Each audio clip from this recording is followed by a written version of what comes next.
Assalamualaikum warahmatullahi wabarakatuh. Tema 9, subtema 1, kekayaan sumber energi di Indonesia.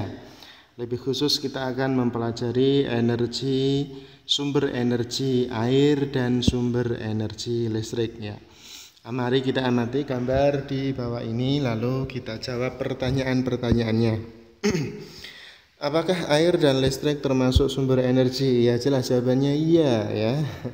2. Berapa banyak sumber energi air di sekitar tempat tinggalmu? Ya banyak ya sumber energi air, ada sumur ya, ada laut ya, ya. Itu ya. Kemudian berapa sering kamu menggunakan sumber energi air dan listrik dalam kegiatan sehari-harimu? Ya sering sekali ya. Kalau air itu untuk mencuci, kemudian untuk minum, mandi dan seterusnya. Kemudian listrik juga untuk ya nonton TV, ngecas HP dan seterusnya gitu ya. Ya. Pembelajaran 1, mari kita harus banyak bersyukur hidup di bumi Indonesia, bangsa yang dikaruniai sumber daya, salah satunya sumber daya energi, mulai dari minyak, gas sampai yang bukan minyak. Ya memang banyak ya di Indonesia, maka kita harus bersyukur. Coba kalau kita tinggal di gurun pasir itu ya ada apa di sana ya. Malam ini lingkungan tempat tinggal Beni gelap gulita ya, ini ilustrasinya ya, ini temanmu namanya Beni ya. Hujan sejak sore disertai angin kencang dan badai gitu ya, cetar-cetar gitu kan. Petir menyambar gardu listrik di dekat rumah Beni, akibatnya saluran listrik di lingkungan tempat tinggal Beni terputus gitu ya. Beni bilang begini, ayah masih lama tidak ya mati lampunya? Kemudian ayah Beni menjawab, masih menunggu perbaikan gardu listrik Beni. Beni menyahut, oh begitu. Dari manakah suplai listrik di rumah kita ayah? Ini pertanyaan yang bagus dari Beni. Dari manakah suplai listrik? Suplai artinya sumber ya.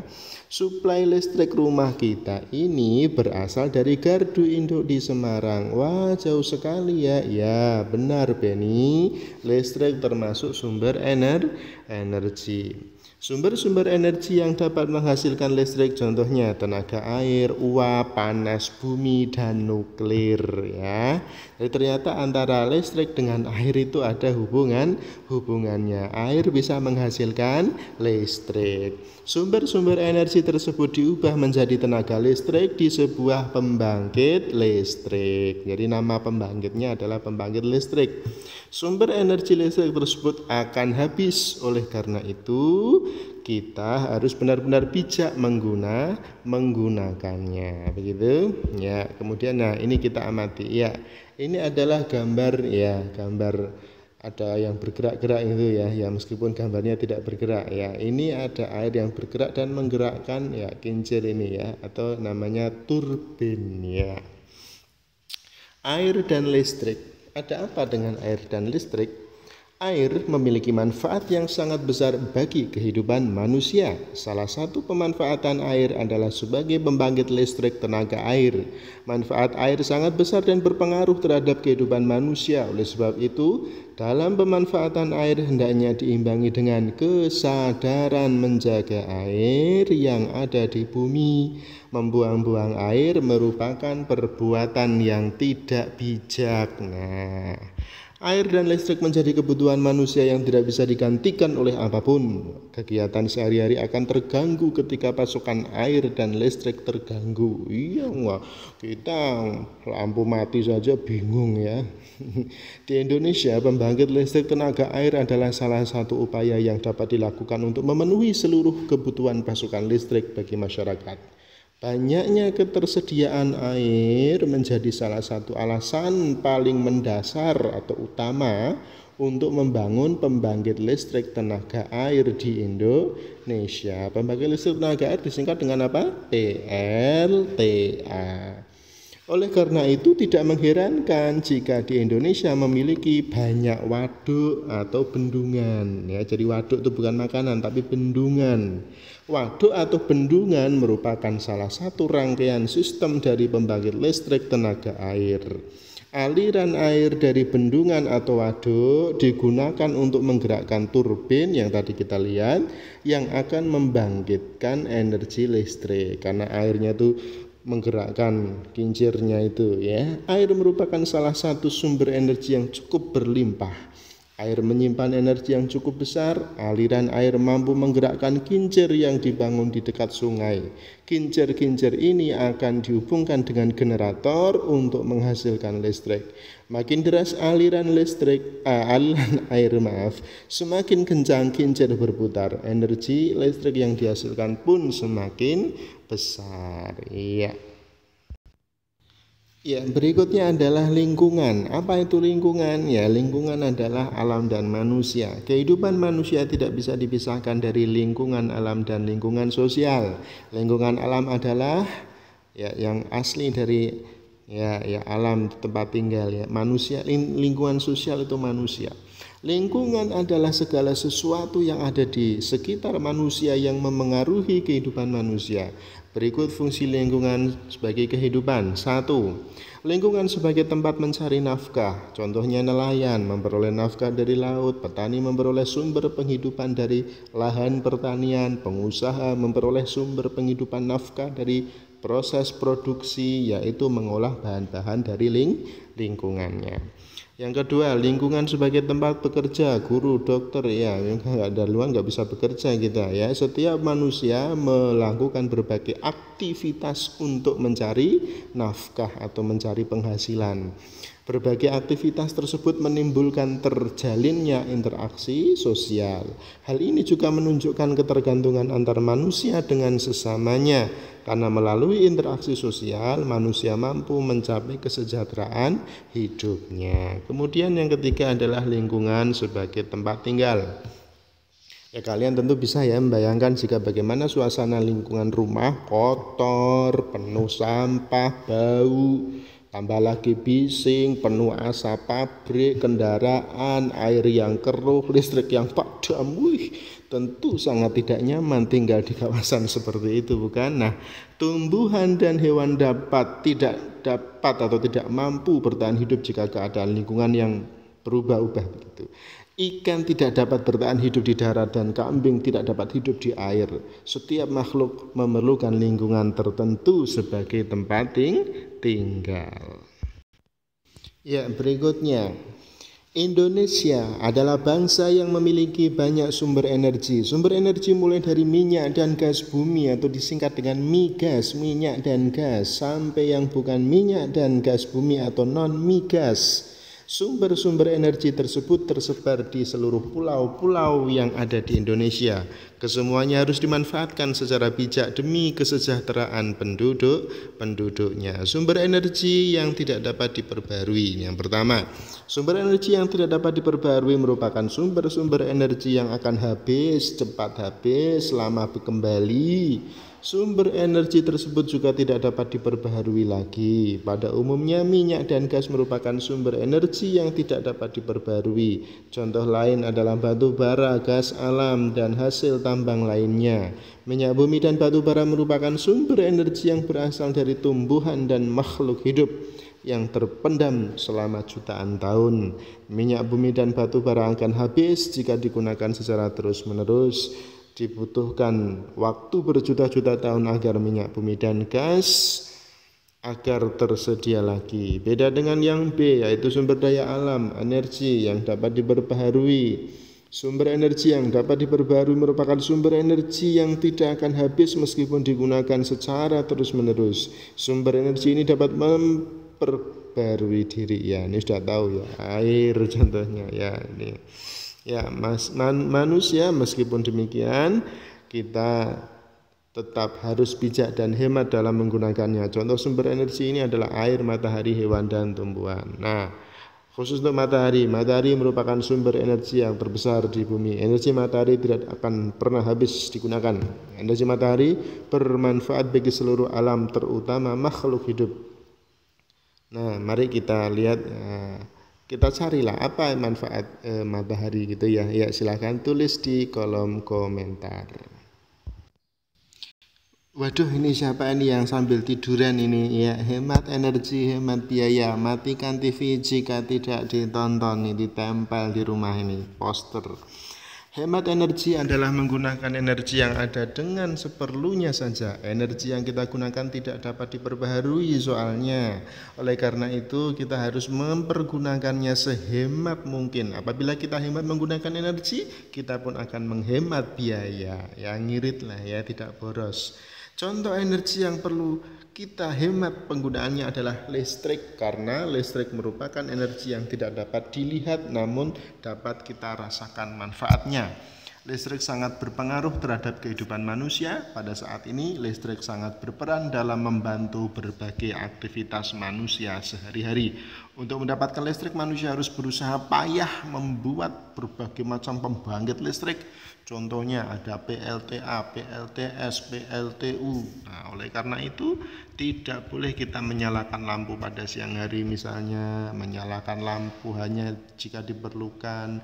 Lampu dinyalakan maksimal 10 jam setiap hari, yaitu ya menjelang tidur dan setelah tidur gitu ya. Kemudian mematikan peralatan elektronik jika tidak digunakan dan menggunakan listrik seoptimal mungkin.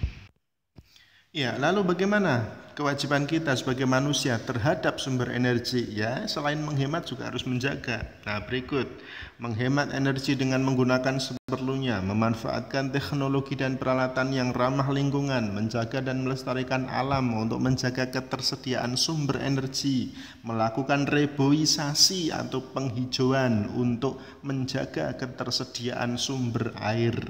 Dan yang terakhir, menggunakan sumber energi alternatif seperti energi angin, air, atau matahari untuk menggantikan energi yang tidak dapat diperbaharui. Misalnya sel surya itu kan dari energi cahaya matahari kemudian diubah menjadi listrik. Nah, dengan kita bisa menghemat seperti itu, maka kita bisa memanfaatkan sumber energi. Nah, manfaatnya ya banyak ya, bisa untuk masak, bisa untuk lampu dan lain sebagainya. Setiap orang memiliki hak yang sama untuk menggunakan energi agar dapat menunjang kegiatan sehari-hari. Untuk hal-hal tertentu, setiap orang pun berhak mengelola energi. Hak mengelola energi diperbolehkan selama tidak melanggar undang-undang dan merugikan orang lain.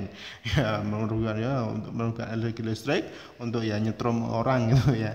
Nah, jika hak dan kewajiban terhadap sumber energi telah dijalankan dengan baik, manfaat sumber energi pun dapat kita rasakan dengan baik pula. Masih lanjut lagi, yaitu tentang kegiatan ekonomi. Ini begitu kanggo makan semangat para petani ini ya. Dari samping para petani bekerja keras mengolah tanah dan menanam berbagai jenis tanaman, mereka bekerja keras memenuhi kebutuhan makanan untuk manusia. Menjadi petani banyak dilakukan oleh masyarakat yang tinggal di pegunungan, dataran tinggi, dataran rendah gitu ya. Masyarakat yang tinggal di daerah pesisir pantai, mereka banyak yang menjadi nelayan. Mereka semua bekerja keras untuk memenuhi kebutuhan hidupnya sendiri dan masyarakat luas. Hal ini menunjukkan adanya keterkaitan daerah dan sumber daya alam dengan aktivitas manusia. Kegiatan ekonomi masyarakat sangat tergantung kepada sumber daya alam yang dimiliki di daerahnya. Sebagai contoh, masyarakat di pedesaan manfaatkan tanah untuk tanami pertanian dan perkebunan. Masyarakat pesisir, yakni pantai, sebagian besar kegiatan ekonominya menghasilkan perikanan, laut, garam juga termasuk ya. Masyarakat pantai ya, ini bisa asik ya foto-foto. Pantai merupakan batas pertemuan antara daratan dengan lautan. Catat, pantai menyuguhkan pemandangan yang sangat indah. Pantai menjadi sumber daya alam yang berharga bagi Indonesia. Indonesia memiliki banyak pantai yang terbentang dari Sabang sampai Merauke, Miangas sampai Pulau Rote ya. Kegiatan ekonomi utama masyarakat di sekitar pantai adalah sebagai nelayan. Namun oleh karena pemandangan di pantai sangat indah ya jangan dikotori gitu ya. Masyarakat daerah laut, potensi perikanan laut sangat besar. Hal ini karena sebagian besar Indonesia adalah lautan ya. Kita harus bisa memanfaatkan laut sebagai wisata bahari ya. Bahari itu laut artinya ya. Kalau kita menyelam, kita bisa menyaksikan keindahan laut, biota laut ya ada. Ya, contohnya ada di Raja Ampat Papua dan Bunaken Sulawesi Utara. Sungai, ada juga masyarakat yang sungai kemana-mana naik perahu gitu ya. Contohnya ada di Kalimantan ya. Ada juga dataran tinggi ya. Dataran tinggi itu artinya wilayah yang memiliki ketinggian lebih dari 400 meter di atas permukaan air laut. Daerah dataran tinggi ya bisa sayuran dan buah-buahan. Contohnya dataran tinggi Dieng di Wonosobo, Jawa Tengah. Dataran rendah, kok pabrik? Ya enggak apa-apa ya. Dataran rendah itu apa? Memiliki ketinggian antara 0 sampai 200 meter di atas permukaan air laut. Nah, seperti dataran tinggi, dataran rendah itu juga dimanfaatkan sebagai lahan pertanian. Nah, selain itu dataran rendah juga ditambah untuk industri, pabrik itu ya, peternakan dan perumahan. Tetret ya, Garuda Pancasila ya. Burung apa ini? Iya, konservasi elang di Halimun Salak. Burung elang Jawa atau Nisaetus bartelsi nama ilmiahnya ini ya, merupakan acuan lukisan burung Garuda. Namun kini jenis burung itu nyaris punah sebab kurangnya populasi burung elang di Jawa adalah kerusakan habitat tempat hidupnya. Kerusakan tersebut disebabkan karena adanya bencana alam maupun alih fungsi hutan menjadi ladang atau perkebunan atau perumahan. Ada pula perilaku manusia yang menyebabkan populasi burung ini semakin menyusut tajam, yaitu perburuan. Dardor. Nah, burung elang hasil perburuan diperjualbelikan dan dijadikan koleksi pribadi. Oleh karena itu Indonesia berupaya melakukan usaha pelestarian. Nah, salah satu upaya pelestariannya adalah mendirikan Taman Nasional Gunung Salak. Namun usaha itu juga tidak mudah dilakukan. Penyebabnya yaitu minimnya perhatian dan dukungan pembiayaan. Ya, nggak ada yang biayai. Untuk pendanaan burung misalnya, Indonesia masih memakai metode lama, yaitu dengan memasang semacam bendera kuning di sayap. Sebagai bandingan di Thailand, pemantauan burung sudah berbasis satelit. Nah, sebaliknya dalam hal pengamatan burung, Indonesia masih mengandalkan pengamatan mata. Ya, enggak apa-apa. Yang penting sudah ada usaha. Oke, demikian untuk subtema 1.